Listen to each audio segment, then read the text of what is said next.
Hi everyone.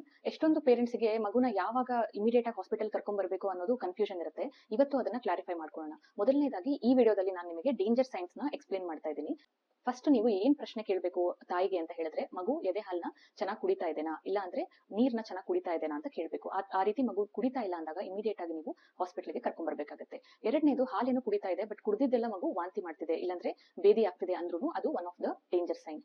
ಮೂರನೇದೇನಂದ್ರೆ ಉಸಿರಾಡುವಾಗ ನಿಮಗೆ ಶಬ್ದ ಕೇಳಿಸೋದಾಗಿರ್ಬೋದು, ಇಲ್ಲ ಅಂದ್ರೆ ತುಂಬಾನೇ ಜ್ವರ ಬಂದಾಗ ಕೂಡ ಮಗುಗೆ ನೀವು ಆಸ್ಪತ್ರೆಗೆ ಇಮಿಡಿಯೇಟ್ಲಿ ಕರ್ಕೊಂಡ್ ಬರ್ಬೇಕಾಗುತ್ತೆ. ಇದೆಲ್ಲ ಆಸ್ಕ್ ಆಯ್ತು. ಈಗ ನೆಕ್ಸ್ಟ್ ಬರೋದು, ಏನನ್ನ ನೀವು ನೋಡ್ಬೇಕು ಮಗುನಲ್ಲಿ ಮನೆಯಲ್ಲಿರುವಾಗ ಅಂತ.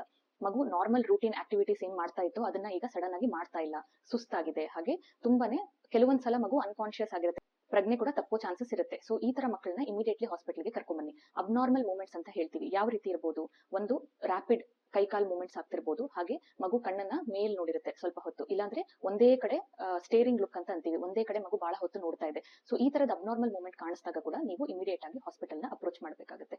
ಪಕ್ಕೆ ಎಳೆದು ಉಸಿರಾಡ್ತಾ ಇರೋದು, ಹಾಗೆ ನೀವು ಜೋರಾಗಿ ಮಗು ಉಸಿರಾಡ್ತಿರೋದು, ಶಬ್ದ ಬರ್ತಿರೋದು, ಇದೆಲ್ಲ ನೋಡಿದ್ರು ಯಾವುದೇ ಕಾರಣಕ್ಕೂ ತಡ ಮಾಡದೆ ಹಾಸ್ಪಿಟಲ್ ನ ಇಮಿಡಿಯೇಟ್ ಆಗಿ ರೀಚ್ ಆಗಿ. Thank you.